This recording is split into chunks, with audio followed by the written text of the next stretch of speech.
and they shall look upon me, whom they have pierced. Who in our history, our Jewish history, who have we pierced? The one called Yeshua, Jesus of Nazareth. But he is coming back and he's going to reveal himself, just like Joseph revealed himself to his brothers. It's written in stone, as Charlton Heston or as Yul Brynner said, let it be written, let it be done. Let it be written, let it be done, from the Ten Commandments. Aaron, a fascinating conversation today, and there's so much in the news. Maybe you could be on Brandon House Live tonight, and we can talk about this new and show the video of this new laser. You guys are about to launch the Laser Dome. You want to tell us about that before we go? It's something that we've been working on for a number of years. In the meantime, we've been using the Iron Dome. I think everyone knows what the Iron Dome is. When a satellite picks up a missile fired at us, so we fire a dome to intercept it. It costs about $50,000 per Iron Dome, and we've used thousands during this war. So do your math. The Laser Dome, which is now perfected, it will take it like a Space Invader game, and it will practically cost nothing, maybe $1,000 or $2,000. This is a game changer, and we're getting that in place. It's not being used yet, but we're on the verge of putting it into use. Wow. Hold right there, Aaron. And folks, thank you for watching and listening to our broadcast and for your support at worldviewfoundation.com. Thank you for remembering us in your end of the year giving. Worldviewfoundation.com. You also find our mailing address there if you prefer to support us through the mail. May God save America and Israel. Take care. Amen.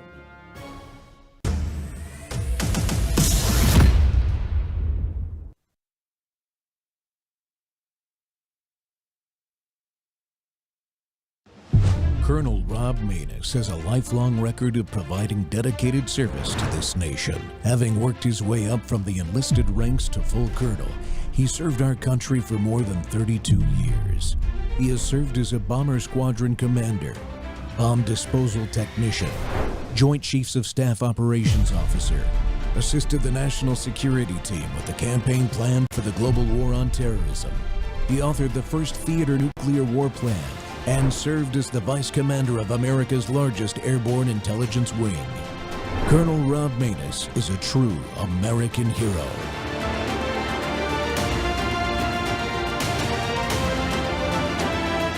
This is Rob Maness Live. Saying that he was sorry. Jay, if you're really sorry, you wouldn't be running. If you really understood the ramifications of what you said about an innocent mom and her children, you know Todd Gilbert. You've served with him. Jennifer would come to the General Assembly. She would bring her children. We would see them run in the hallways. They were 2 and 5 years old at the time. This wasn't a hypothetical. This wasn't some figure that you know from far away. You actually know Todd. This is a flesh and blood, real husband. Jennifer is a real mom. These are real kids. How in the world could you ever show compassion and comfort a grieving mother that has ever lost a child to violence? Because, Virginians, there is no cry like the cry of a mother that has lost her child. A prosecutor knows this because they've stood in that courtroom. Jay Jones has never understood this because he's not a prosecutor. He's a politician trying to save his career. Welcome back to More War Monday. The Rob Maness Show's live on Worldview Tube and our X Spaces simulcast. The political war on American values, our children, and our parents is ongoing. And you know what? Virginia is ground zero in this political war. Parents holding school boards accountable there were labeled terrorists, spied on, and investigated.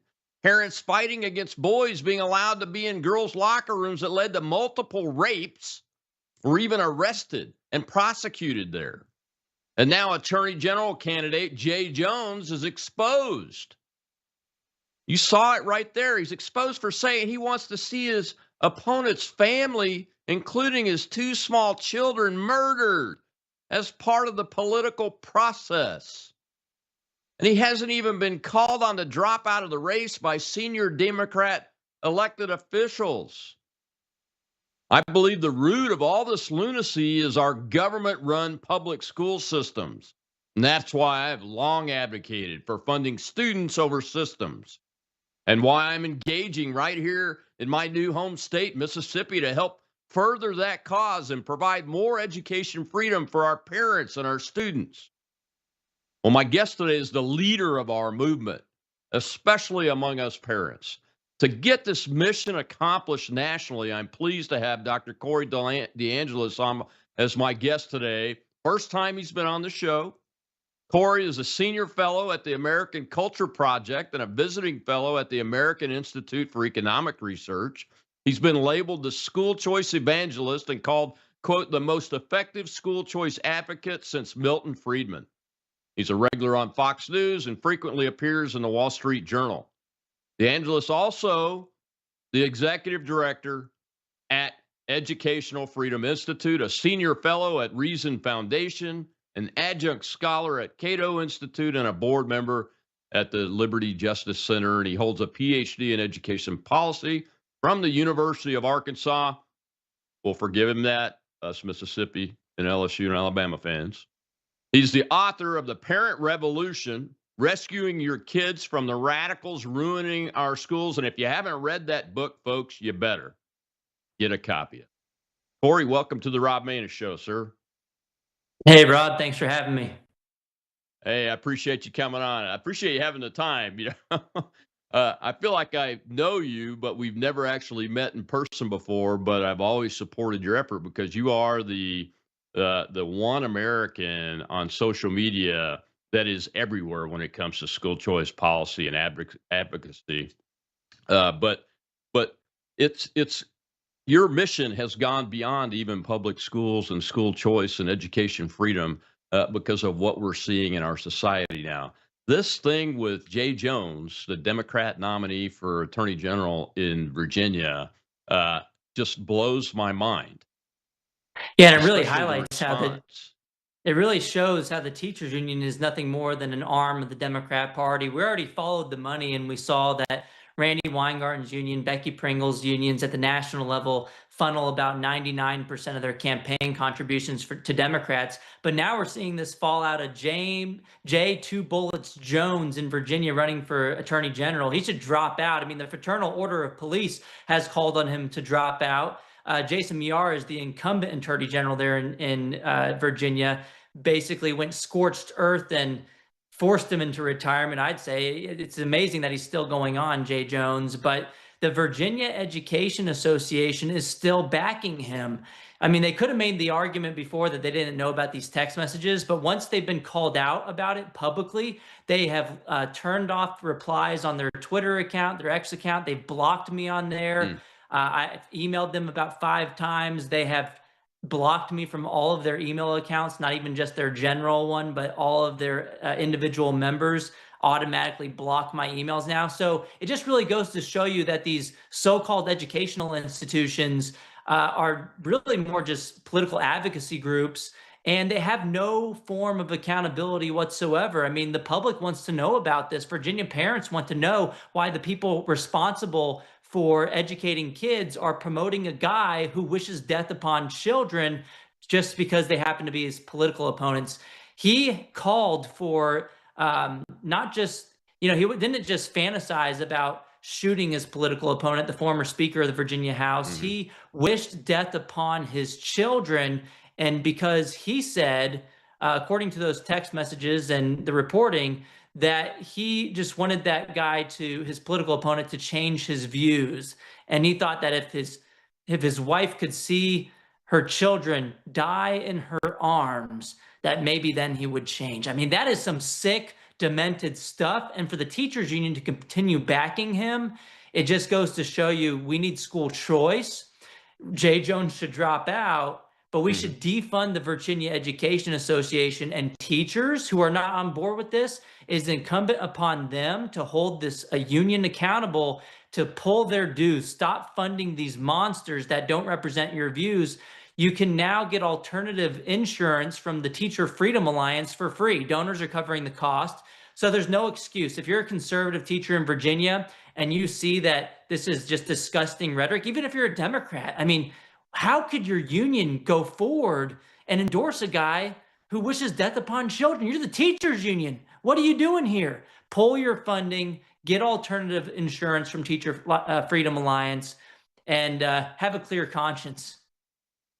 Yeah, I think that's one of the things that really bothers me the most, Corey, is that the people that are Democrats, teachers, whatever, they're still funding Jay Jones's campaign. The teachers are still paying their dues to the Virginia Education Association, probably, just because he's a Democrat.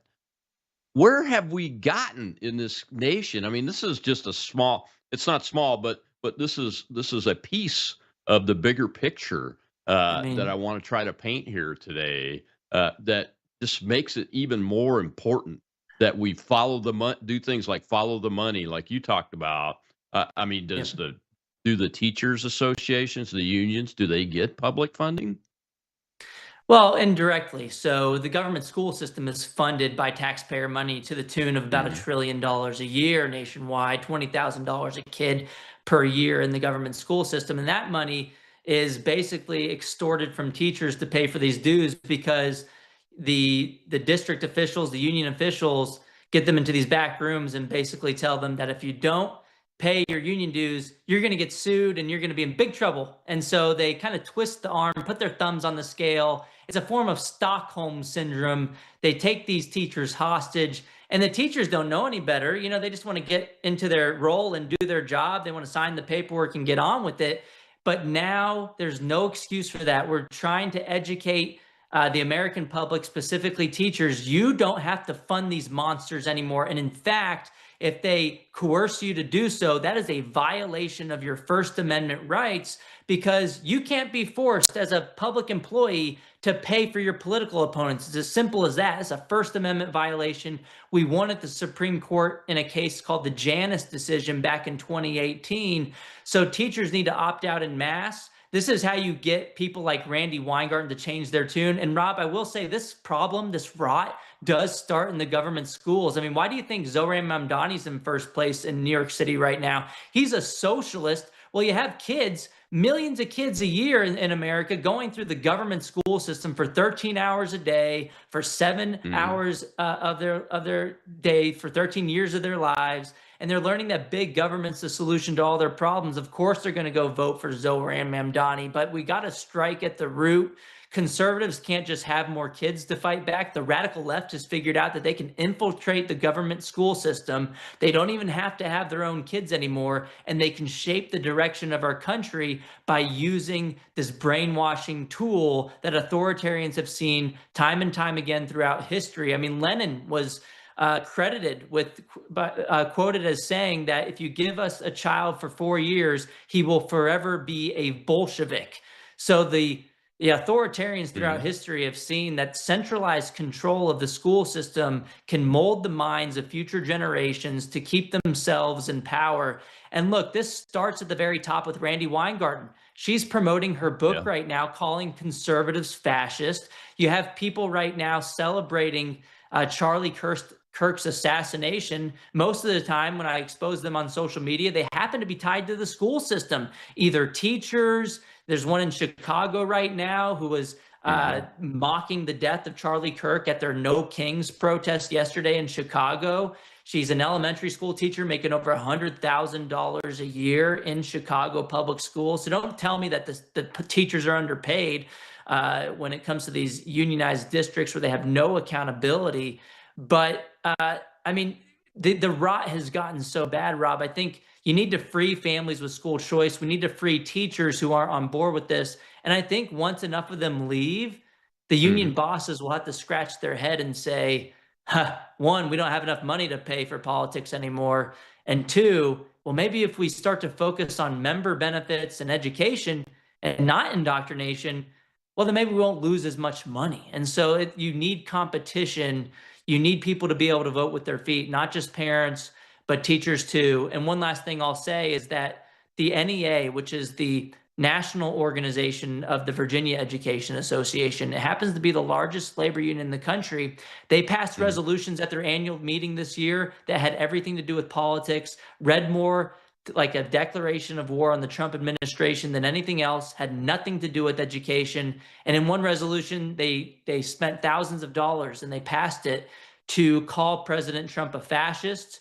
And in that resolution to call Trump a fascist, they misspelled the word fascism, of course, because that's just what we expect. It's beyond parody every day. But they're supposed to be representing educators, and they can't even spell when they're trying to call names, trying to label our president as a fascist. But it just goes to show you, Rob, this starts at the very top, and I think it's the union bosses more than anybody else. There's a lot of good teachers who are not okay with this, but it's up to them. They can't just say, I'm not on board with this. They have to actually act and defund the Virginia Education Association if they're not going to pull their endorsement of Jay Jones. I mean, it's just beyond the pale. I mean, this guy called for death upon children over a political disagreement, and you have the people who are supposed to be educating the children endorsing him and then not providing any statement as to why they're continuing to do so. But they did sign on to a letter that was circulated just today with a bunch of progressive groups doubling down, saying that they still support him. So they're not just avoiding the conversation. They did sign on to a letter saying they still support Jay Jones. And Rob, to get to your main question, I don't know where we go from here, but we do need to reform the school system. That'll be a good start. Yeah, I'm with you. Look, I'm not opposed to public school teachers. I have my dad's family, his brothers and sisters. There are 3 or 4 public school teachers between the directly related and in-laws and things. So that is not the issue for me. It never has been. It's about competition so that we can eliminate this ideology, that indoctrination that's being foisted on our kids, and it's Marxism is what it is. And now you get this Mandami guy who is a Marxist Islamist background individual on the city of 9/11. In the city of 9/11, it's amazing. Yeah. Well, we got to take a break. And I totally agree. I totally agree with you. Like, it's not the public school teacher's fault. It's the public school system's fault and the union boss's fault. And my mom just retired from the public school system after 3 decades. So, and she gets it too. She's fully supportive of school choice. She's fully supportive of teacher choice, getting out of the unions as well. I mean, Texas isn't as bad as Illinois or California, but you still have school districts here in Texas that push a far left agenda as well. Even though we've banned critical race theory here, they still say they teach it. They get exposed by accuracy and media journalists that have recorded them. Just saying, we're just going to move the goalposts. We'll call it SEL. We'll call it mental health. But they're still doing the same stuff that they're doing in the blue states. Oh, they sure are. It's happening here in Mississippi too still. We've got to get our arms around that. We got to take a commercial break. When we come back, we'll see a little clip from governor candidate Winsome Sears and talk about why Spanberger is not opposing Jay Jones, but also why are racists going after the Black African-American woman, Marine Corps veteran, Winsome Sears. We'll be right back with Corey DeAngelis.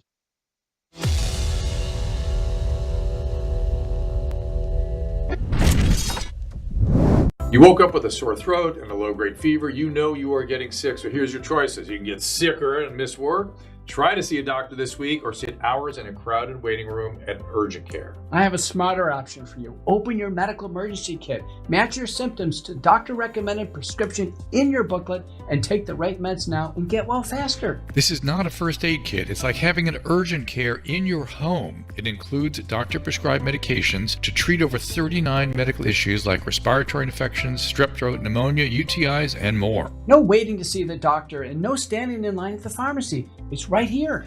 Every home should have at least one medical emergency kit, and here's how to order. Go to worldviewhealthcare.com. Your kit to treat dozens of common and serious illnesses is rushed to your door. worldviewhealthcare.com. That's worldviewhealthcare.com. The emergency kit available at worldviewhealthcare.com. Make sure you don't have to go to urgent care. I got pneumonia. I didn't have to go. I took this last year. Stayed at home, went to bed.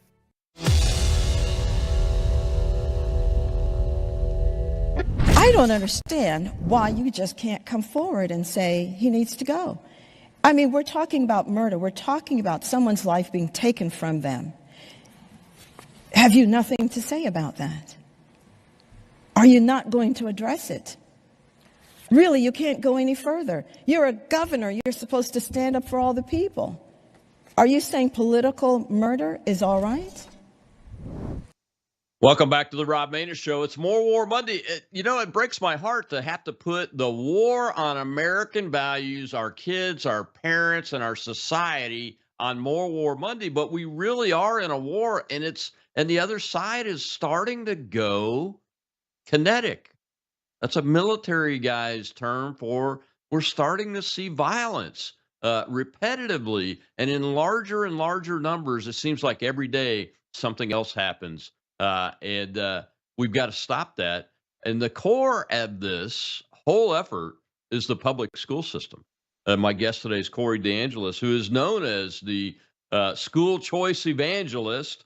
And I have to agree with that characterization, Corey, but he's also a PhD and an author of a great book. You got to go get it. Go on Amazon and search his name. It pops right up there. But it's about stopping the crazy radicals from indoctrinating and destroying our children from the public school system. And that's what we've got to do. And that's why school choice and education freedom are so critically important.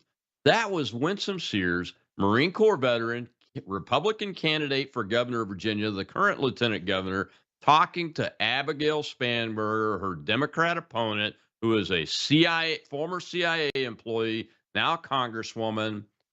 And Corey, Spanberger tries to do her politics from a messaging perspective, from the center left perspective, is what I would be gracious and give her that piece. But she's extreme left, isn't she? Yeah, I mean, she wants boys and girls sports, and she's endorsing Jay Jones. I mean, that's sick. She needs to drop out of the race herself if she's going to continue endorsing him.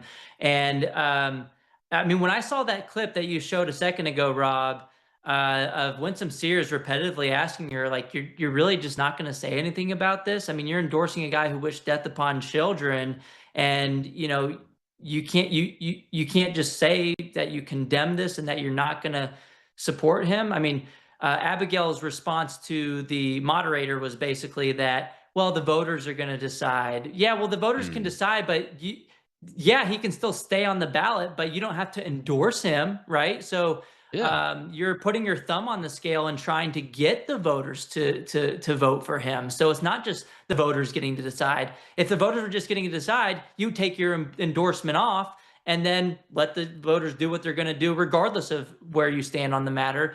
But Abigail, this looked really strange there. When I first saw the clip, I thought it was like edited for a second. I had to go back and rewind it and check it out again because it was just so awkward, and very well done by Winsome Sears with those effective pauses, just like letting her have that silence of like, you're really not going to say anything about this. And it was multiple times. The moderators asked her multiple times. It wasn't just this clip being taken out of context or anything. This was throughout the debate several times. And Abigail she just couldn't bring herself to say, you know what, I'm not going to endorse him anymore, but the voters can have their say. And if he wants to stay on the ballot, fine. But she didn't do that. She's sticking by him. And that's just, it's a really low position for her to be in. Hopefully it drags her down as well on election day, because Jay Jones, the polls have flipped. One just came out today by a coefficient showing Jason Miyares, the Republican candidate for Attorney General, up by 4 points. And the betting market shows a 70% chance of Jason Miyares, the Republican, winning the Attorney General race as well. So hopefully that has some effects that are beneficial for Winsome Sears, because it's just sick for Abigail to just not even look at Winsome Sears. I mean, that was another thing. It's like, why won't the white Abigail Spanberger even look at the black woman on stage? I mean, you can't even give her that modicum of like decency or respect to, maybe you don't respond directly to her question, but maybe look at her. I mean, it just was really off-putting, and hopefully voters see that going into election day. But, the Virginia Education Association backing Winsome Sears, I just posted on X that statement that they signed into. backing Jay Jones, the guy who wished death upon children. It goes beyond the pale. And Abigail should be ashamed of attaching herself to Jay Jones as well. Yeah, she should.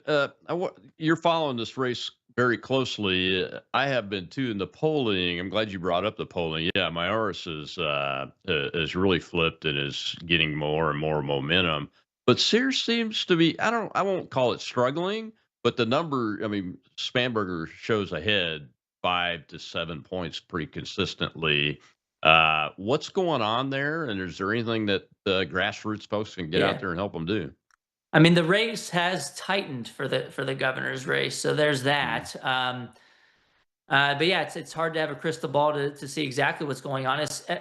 I mean, obviously, Jason Miar is the incumbent. He has that going for him. But the scandal was most closely tied to his opponent, obviously. Jay Jones is Jason Miar's opponent, whereas Abigail Spanberger endorsed Jay Jones, but she's not the actual person who said that in the text messages. So it's a little bit of a looser connection. So maybe that's why things haven't shifted as quickly.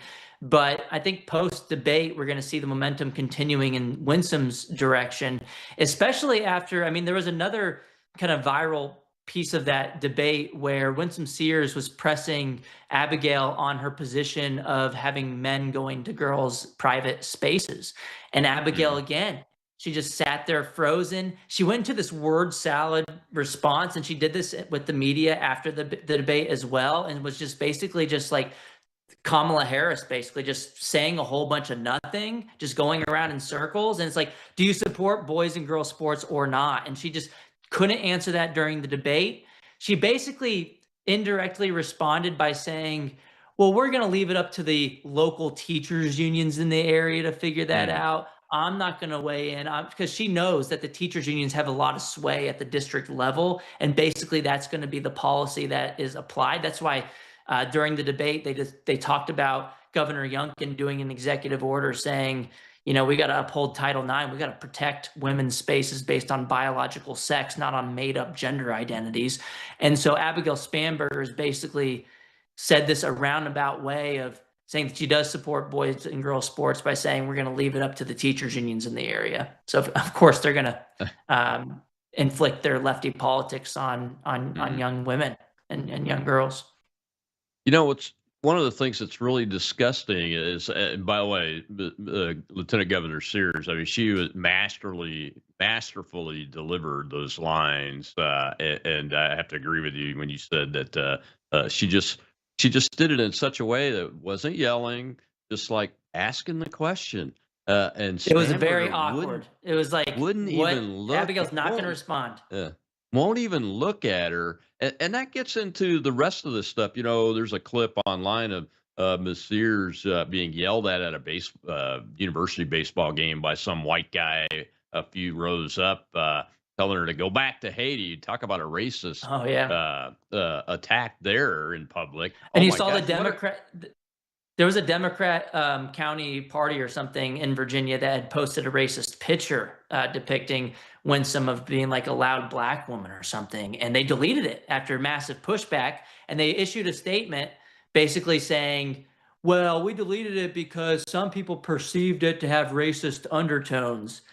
Well, maybe because it did have racist undertones. And that's why you're deleting it, because you know you're wrong and now you have egg on your face. And so yeah, it's just disgusting that you have the Virginia Democrats kind of going through this kind of rhetoric. And remember at the beginning, kind of earlier in the campaign season, I believe it was at a school board meeting, one of the Abigail Spanberger supporters had a sign saying that if you're not going to let boys and girls bathrooms, then I'm not going to let, they were saying, I believe they were saying black people at water fountains. I mean, they were going back to Jim Crow era, having separate but equal, and all over this gender insanity stuff. It's like, if you care so much about having people who are confused going and invading girls' spaces, whether that's getting them injured on the soccer field or playing in their sports teams or taking away their scholarships from them, or going into more intimate places, more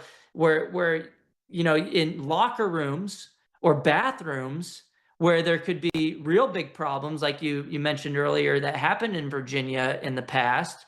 And, you know, and they care about that so much that they're going to go and kind of pull this kind of racism by saying that we're going to go back to Jim Crow segregation if they don't get their way on the transgender insanity. It just goes to show you how far, you know, how crazy the far left has gone. And it's right front and center in this governor's race in Virginia. And I will say, there was a debate at the governor's race. It went well for Winsome Sears. Abigail looked extremely awkward and unlikable. People on X were telling me that she looked like Hillary Clinton, and they were getting Hillary Clinton vibes from Abigail, just so unlikable, just like a horrible person. And then with Jay Jones, you have his text message scandal. Even the polls are already showing, the betting markets are already showing he's done. He should drop out. He should listen to the fraternal order of police and drop out. He debated, and that debate didn't go well for him. Right after that debate where Jason Miyares was just sticking it to him again and again, every single question, he would go back and remind voters of the text messages. He would remind voters that Jay Jones is a political operative, not a legal operative. And so he has no business running for attorney general. Jason Miyares hit that over and over again. But where's the lieutenant governor's debate? You know, John Reed, the Republican's been calling for debate. He's a very respectful guy. There's no reason not to debate him unless you're afraid of him. And that Senator Hashmi, the Democrat in Virginia, who's running for lieutenant governor, nowhere to be found. She knows it's a no-win situation for her to discuss the policy issues with this guys, because she is on the wrong side of every single 80-20 issue that the Republicans are winning on. And so that's another thing that should be addressed. Like, there should be a lieutenant governor debate as well. I mean, the voters got to hear the attorney general debate. They got to hear the governor's debate. Well, where are the lieutenant governor? Where's the other statewide office candidates? Where's the lieutenant governor's debate? So I'd like to see that. Yeah, I would too. I didn't realize that they weren't doing a lieutenant governor's debate. It's a terrible thing that they have to be so scared of their own policies that they can't run on them. Well, maybe they shouldn't get elected, folks. Don't vote for these people. Well, Corey, we got to take another commercial break. When we come back, we're going to show that very short clip of the school teacher. Lucy is her first name. And it's terrible. It's terrible. Mocking Charlie Kirk's murder. We'll be right back with Corey DeAngelis.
Chicago school teacher Lucy Martinez. That's her right there, mocking Charlie Kirk's assassination just because there was a truck in front of her with a flag honoring Charlie going in front of her.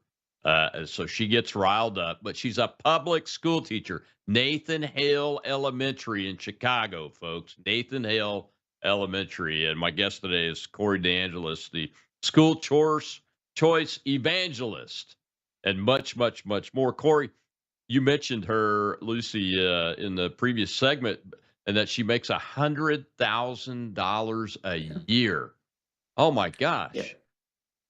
Yeah, she makes over 100,000 a year. I mean, I found the not open secrets. It was open payrolls. They show government employees' salaries, and the latest data they had was from 2023. So it's probably higher now, but it showed 103,000 and some change. So, this is an elementary school teacher. I went and looked at the principal there as well. People are emailing them in mass right now. I've emailed the principal as well. Haven't gotten a response. I called the school earlier today. They have a lot of different options about, press this if you want to talk to this person, this if you want to talk to this person.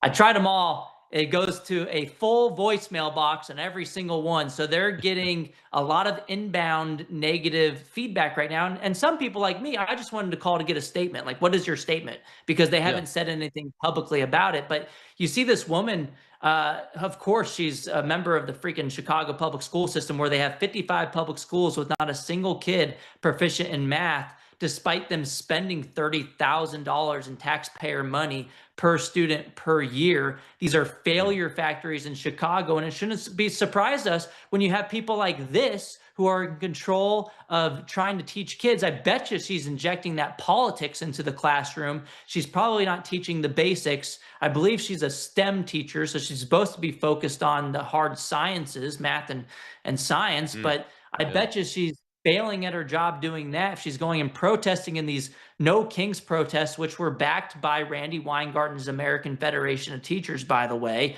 who they were one of the chief sponsors of this event.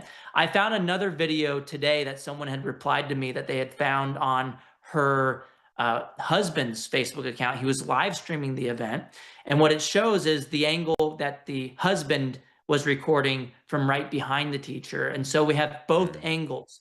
You can see what the teacher was looking at, and it's very clear. It's a red truck that's passing by that has a boy holding a flag that just says, Charlie Kirk's a hero, 1993 to 2025, honoring his legacy and his life, basically. And she's over there doing that motion, mocking his assassination, getting shot in the neck. And so the school knows that they're they're in pretty big trouble right now, publicly at least. They shut down their website yesterday once this went viral. I thought they had just taken her off the website, but no, you go to any web page associated with Nathan Hale Elementary School in Chicago, it says we're currently under construction. So they've taken the website down. You try to email them, they don't respond. You try to call them, it goes to a full voicemail box. Nobody answers. And so still, it's the end of the workday, basically, for the public school system. I haven't seen anything of some sort of response or statement, and hopefully they say something by tomorrow. But really, either way, whether they say something or not, this shows you that parents, eternal vigilance is the price of liberty, and you need to pay attention what's going on in your child's classroom, because you may have 5 teachers that are great at the public school, but if you have 1 or 2 or a couple of the others that are like this lady, they are helping, whether you like it or not, they're raising your child for that certain period of time throughout the day. They are taking care of your child, and they are probably letting their bias into the classroom, whether directly or indirectly. Your kids are going to learn from that. Kids are like sponges. They learn everything around them. And so, even if it's not a conscious decision of the teacher to say something negative about Trump, or to, just the way they act about information that they're hearing around them, that kids are going to pick up on that. So you should homeschool your kids if you can. I know that's really difficult, but push for school choice as an alternative solution as well. And what's really sickening here, Rob, is that Chicago used to have a school choice voucher program, a scholarship program for low-income kids. It was a tax credit scholarship program. And about 9,000 kids were using it until 2 years ago, in 2023. The Democrats in the legislature did not lift a finger to save that program. It was a 4-year or so pilot program that was set to expire. The legislators were required to go and vote to extend it. But since they did it, they basically said, put the blinders on and let these low-income kids lose their scholarships, forcing them back into dangerous schools that don't teach a single kid how to read, write, or do math. And all for what? Because they're owned, They're in bed with the teachers unions because why? Politicians care about money, and the Democrats control Illinois right now, and they are ultimately a wholly owned subsidiary of the teachers unions who give them so much money. And that's why Randy Weingarten and Becky Pringle have so much sway over the school system and over blue state education systems. And that's why Mayor Brandon Johnson's in Chicago right now. He was a former organizer with the Chicago Teachers Union, and they funneled over $4 million to his campaign in Chicago. And now we have basically the union bargaining with someone who's supposed to have a different interest from them, the mayor, but they're the one and the same. They're on the same team. They're not sitting there at the opposite side of the bargaining table. They're on the same side, and they're not talking about how do we help the taxpayer, how do we help the kids. They're talking about how do we enrich the union bosses like Stacey Davis Gates, who sends her own kid to a private school. Yeah. I'm glad you brought that total up. hypocrites. But I wanted to ask you if you've obviously looked at that voucher program that they let die. What were most of the parents and kids choosing to do with the vouchers? Go to a private school of some sort? Yeah, in Illinois, the program only allowed you to use it for private school tuition and fees. Obviously, it could stay in your public school, and then it would be business as usual. You still have that option on the table. But other states like where I live in Texas, we're rolling out a new school choice program this upcoming school year. Florida, Arizona, a lot of states are doing what we call education savings accounts now, where you can use the funding for private school if you want. But if that's not the best option, let's say you're in a rural area where there's not a lot of brick and mortar private schools, let's say Mississippi. If you want to do a homeschooling scenario, you can use an ESA funding to pay for homeschool curriculum. You can use it for micro schools, kind of like this re-envisioned one-room schoolhouse. I was in Florida actually a couple weeks ago with this school called the Academy at the Park, and it's in the middle of kind of wilderness. It's really cool, and the kids kind of use this Waldorf-style curriculum that the homeschoolers use oftentimes, where you're learning about physics in the classroom, but then you go and you make a bow and arrow to apply those concepts to the world around you. So I think that's how real learning actually happens. And I believe most of their kids, if not all of them, at that school, they have enrollment of over 100 already. They're using scholarships in Florida to do this. So this isn't, something that's kind of pie in the sky. It's not something that's hasn't been tried before. Florida's had school choice for over 2 decades. And so this is kind of the future of education, getting people to use their money that's meant for their child. It's supposed to be meant for the kids, at least. The unions try to confiscate that funding for themselves, but you can use it for the provider that works best for you. And that could be a private school, but it could be even an online school. I mean, I know a lot of people might not like a virtual school setting, but some homeschoolers even like to use virtual schools if they don't feel like if they feel like they need extra assistance from online learning as well. And so there's like American Virtual Academy has sprouted up as an anti-woke virtual private school. So there's a whole bunch of options it's like 1,000 flowers are blooming. And it's because people like Randy overplayed their hand when they closed the schools, showed families the rot in the school system, and that rot hasn't gone away. The Marxists are in retreat. They're trying to hide from the things that they're doing, but parents are not letting them go that easy, and they're paying more attention than ever before. Yeah, local action, folks. Local action has national impact. Parents paying attention to their classrooms and their school boards, I think, is key. Corey, you hit on that very well. When folks choose to go from a public school that's a failing school, or one that's got violence in it and those kind of things, I agree with you. I think these curriculums that are out there. I homeschooled my youngest son from 7th grade to 12th grade because he's autistic, and we used a BECA, ABEAEKA, which is a combined, not technically online, but uses digital content and everything. But he has come out. He's 21 now, and from an American values perspective, I mean, he's come out as an American kid that wants to be an automotive mechanic, has taken welding and gotten certified in structural welding, and is looking to go that type of profession. But but it's his well-being that when I ask him about, hey, are you he's got a job, so I ask him, how much are you saving, because I've taught him, pay yourself first, and build up some savings for emergencies and everything.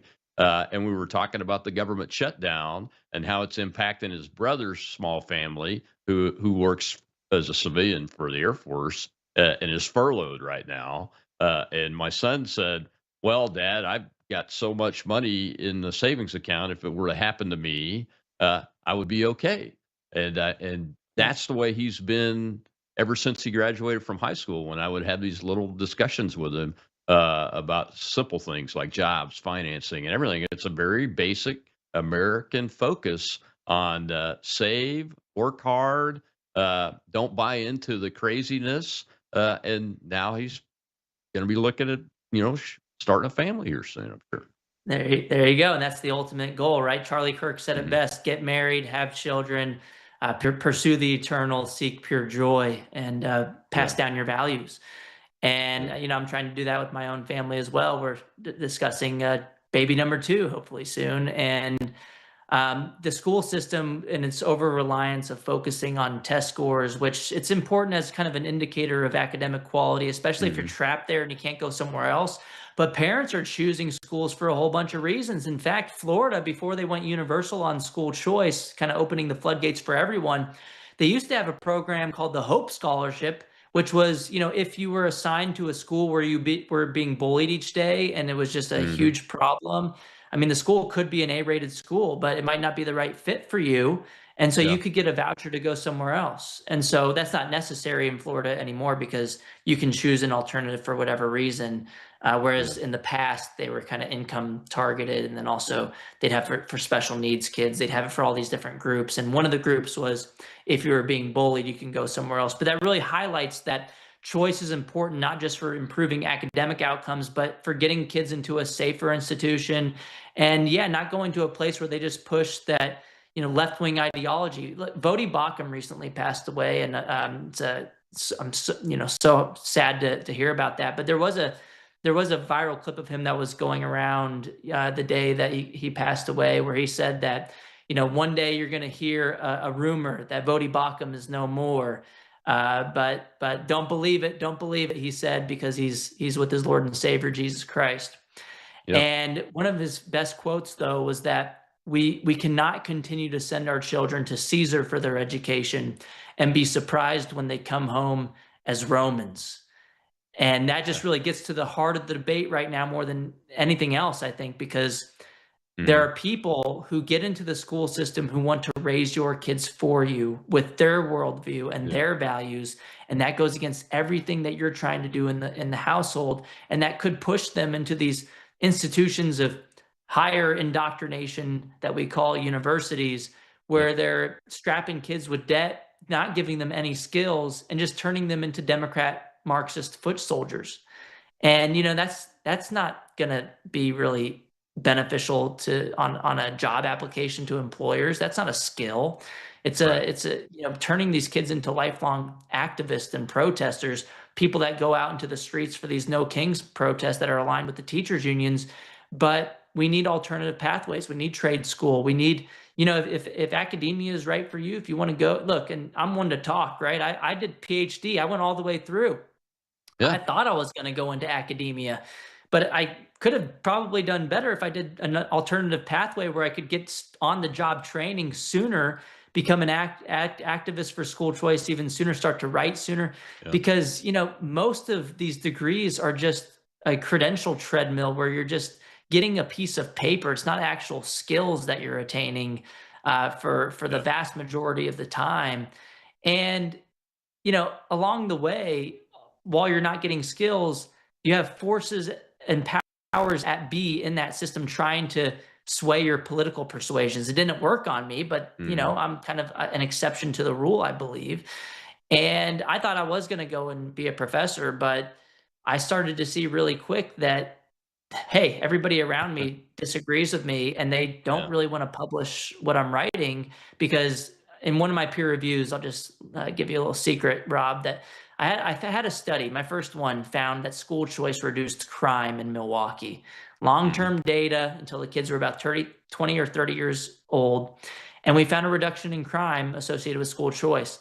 The peer reviewer at one of the initial journals we submitted to said, well, it sounds like it's a causal relationship. It's rigorous, but you didn't talk about how the results related to whiteness, structural oppression, and power. Wow. So like they've been doing the CRT thing for a long time. And I said, to hell with this. I'm going to go somewhere that kind of rewards me for my beliefs as opposed to trying to work on this uphill battle nonstop. And so Absolutely. it's Well, we got it's to take a another break real wild quick. institution. We got to go to our last break real quick, Corey. When we come back, though, we'll hear from Tate Reeves, the governor of Mississippi, and I want to get your take on the next level of the movement of education freedom in Mississippi, which has got a program called the Mississippi Miracle at this point, which is something that we did actually in the public schools at the created a third grade reading gate, which seems to be working well. But we've got a long way to go, I think. We'll be right back with Corey DeAngelis.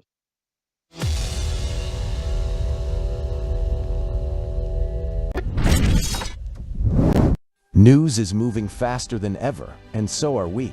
Worldview Tube brings you 24/7 live stream coverage and now real-time alerts when it matters most. Once you have the Worldview Tube app installed, exit the app and navigate your way to Settings. In Settings, locate the tab labeled Notifications. Select the Notifications tab. Scroll down until you locate the Worldview Tube app icon. Select the tab, and here you can turn on and customize your notification experience for the Worldview Tube app. News doesn't wait, and neither should you. Turn on push notifications to stay informed. Every headline as it happens.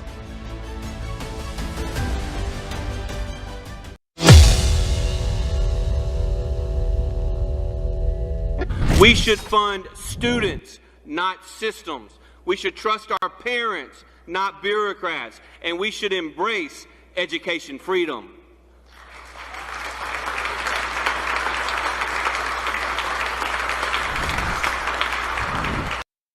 Back to the Rob Maness Show. It's More War Monday. We're talking about the political war on American values, our kids, their parents, and it's coming through the public school systems, folks. And that was Governor Tate Reeves, governor of my state here in Mississippi, from over a year ago with his priorities on school choice, funding students, not systems, education freedom. And my guest today is the evangelist for school choice, Corey DeAngelis, who has been in the state before many times to talk with policymakers about that.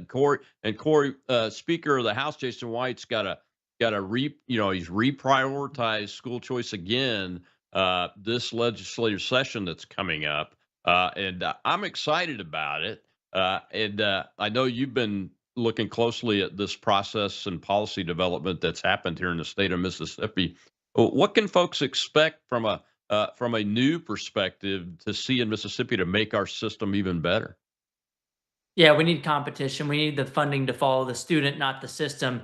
That clip from Tate Reeves is music to my ears. I mean, sounds familiar, doesn't it? I kind of came up with the catchphrase, fund students, not systems. Yeah, I don't think I wrote his speech, but it's great that people in power are listening. And earlier this year, I got into a little bit of a spat with the we've been talking so much about Virginia, the Mississippi Democrat Party on social media, where they started to say something and they used ChatGPT to write their responses. They do this with a lot of their things. And you can tell by certain things that they do whenever like a statement says like, it's not just this, it's that, like you can tell like certain things that ChatGPT does over and over again. And so the Mississippi Democrat Party does this a lot, but they were responding to an argument and they said on X that, we don't fund the grocery stores. We fund the people to choose where to take their food stamps and which grocery store to go to. We don't fund the hospitals. And they went around this kind of logic. And I'm like, yeah, that's the argument for school choice. We shouldn't fund the schools. We should fund the kids. And the parents should be able to choose government school or non-government school. And so they ended up deleting that post after turning off their replies. They got ratioed into oblivion. And then Tate Reeves chimed in on X right after that. And he said, oh, it appears the Mississippi Democrats support school choice too now. Maybe we should call a special session and get everybody to vote for it because it's on the Republican Party platform. The Democrats are now saying they support it too. Let's just come and do a quick special session. I think he was halfway joking, but I kind of responded on X saying, like, no, you should actually do this. You have super majority control of Republicans, even without the Democrat vote in Mississippi. You should be able to get it done. I do see, shout out to Speaker Jason White leading on the issue very strongly this year, saying that that is his top priority, education freedom. And I know there's a little bit of a hang up in the House. I've heard word on the street in Mississippi that the leader of the Senate, Delbert Hoseman's the hang up in Mississippi, but he sent his kids to private school. He should allow other families to have opportunities too. He shouldn't pull up the ladder from behind himself and squash opportunity for less advantaged families. But look, you either side with Donald Trump or you side with Joe Biden on this issue. You either side with Milton Friedman, the free market economist under Reagan, or you side with Randy Weingarten and the liberal left teachers union. This is a no-brainer in Mississippi. And guess what, Rob? 17 states have already passed universal school choice, meaning, everybody gets access. We're not picking winners and losers anymore. It's really going from 0 to 100 real quick. 17 states have done this since 2021 in 4 years alone. And guess what they've all been? They've all been red states. Why? Because, again, the unions control the Democrats. They give them all their political contributions. So why in the world would any Republican that's in elected office cave to the teachers unions is beyond me. But the reality is, Rob, that in red states, when there is a supermajority control of Republicans, the unions are dumb in a lot of ways, but they know politically that they're not going to get a Democrat majority. So in a purple state, they'll go all in for the Democrats to try to tip the scales in their favor. But in a deeper red state, like even my home state of Texas, the Democrats were doing, the teachers unions were doing this here as well. They would endorse Republicans. They would go into the primaries and tell their voters and their members, I know you can't, vote for a Democrat, they're not on the ballot, but go vote for the person who opposes school choice in the primaries. They do this in Mississippi as well. They do this in Texas. Thankfully, we beat those fake Republicans in the primaries in 2023. And now 2/3 of them who voted against school choice lost their seats immediately. But this has basically become a parental rights issue. It's a GOP litmus test issue. And the main argument they would use in Texas, Rob, that they're now going to use in Mississippi is that, well, we have rural areas. We don't have a lot of private schools. So that means we get an excuse. We can check a box, have it both ways and not vote for our own priorities. But, well, if it's true, you don't have a lot of private schools, then you should be the last person arguing this is going to defund your public schools. Because if there's nowhere else to go, then you're fine. You should have nothing to worry about, especially if your public schools are so great. You shouldn't be concerned about a little bit of competition. But at the end of the day, even in rural areas, families want choice too. And we saw that in poll after poll in Texas from every single university out here, even universities that used language that was loaded terms against school choice. We still found majority support regardless of political affiliation, race, demographics, income, even regardless of your geography. In fact, the rural voters were actually more supportive of school choice than the urban voters in those polls. That's interesting. The one issue I've come across, I interviewed a conservative talk show radio show host. You may have been on a show before, Clay Edwards, who's out of Jackson, a little bit over a week ago. And he said what he's hearing from parents in that area was about the moral rot in the Jackson and the Delta public school system being transferred out to other systems that's going to cause problems. And 24 hours later, Corey, there were 5 homeschool shootings in schools in Benny Thompson's district, which is Jackson and the Delta and those kind of things. So kind of put a fine point on that. From a policy perspective, how do we shape the policy to address that concern? Yeah, I mean, private schools need to have as much autonomy as possible. And that's basically how the bills have been crafted in recent years, where the private schools can keep their discipline standards, they can keep their admission standards. I would be against the bill that said that the private schools have to accept all students, regardless of, their whether they buy into the mission or whether they're going to follow the rules at school. And so you can't surrender your admission processes over to the state. That's going to cripple the program. And you know what happens, Rob? Every time a school choice bill is about to pass, the Democrats will try to attach all these amendments to the bill. And one of the main ones that they know will kind of cripple the program with conservatives is to try to say that, the private school is just going to be another public school. We're just going to hamper all of it down with regulations. But you just, again, eternal vigilance is the price of liberty. You got to fight against those regulations. And the government can already regulate private and home education today. The best way we fight back against those authoritarians is to band together, build a coalition. What better way to do so than to have school choice, have more people benefit from private and home education, then they'll be more likely to have an incentive to fight back against government overreach in the future. So I hear the concern, and school choice will reduce the likelihood of those problems happening, especially if you craft the bill the right way. So voters should pay attention. Look at what's in the bill. If there's a poison pill amendment saying that you have to teach CRT, which, by the way, a bill has never passed with that kind of amendment in there. There's no school choice program in America that requires you to teach CRT. I think that would be a First Amendment violation. I think it would get struck down in the courts anyway.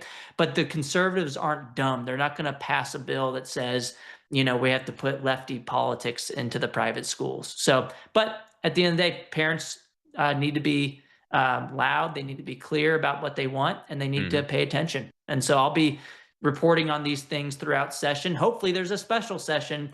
Mississippi has been a head scratcher for a while as to why you don't have school choice. I think it's the prime moment to do it, especially with Tate Reeves and Jason White leading on the issue.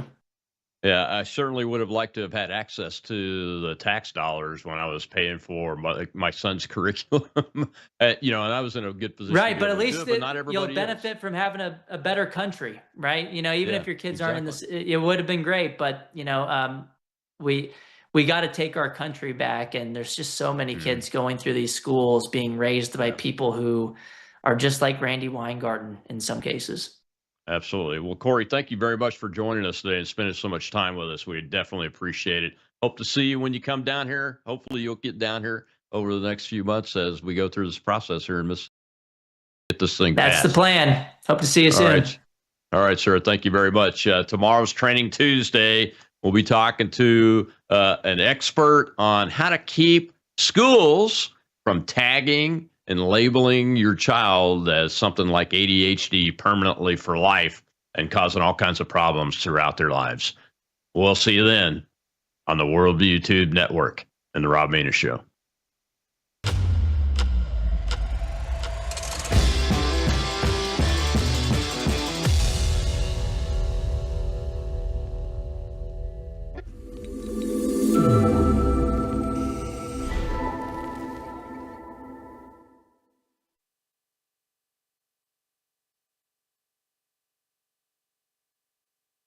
We have a big announcement, folks, something we've been waiting on for several months, and it's now here. It's called Bella Melt. You were on it for just 1 week when you lost 3 pounds. So in the first week, you lost 3 pounds on this, right? That is correct. Your GLP-1 is a natural hormone that's in every single one of our bodies. And your GLP-1 lets you know if you're full. It's the satiety hormone. So when your GLP is working properly, it does help suppress your appetite as well as reduce those cravings. It's a sugar-free, fast melt caramel. So what it's going to do best is it's going to reduce your sugar cravings or any other cravings you have in your body. It's going to suppress that appetite. But where Melissa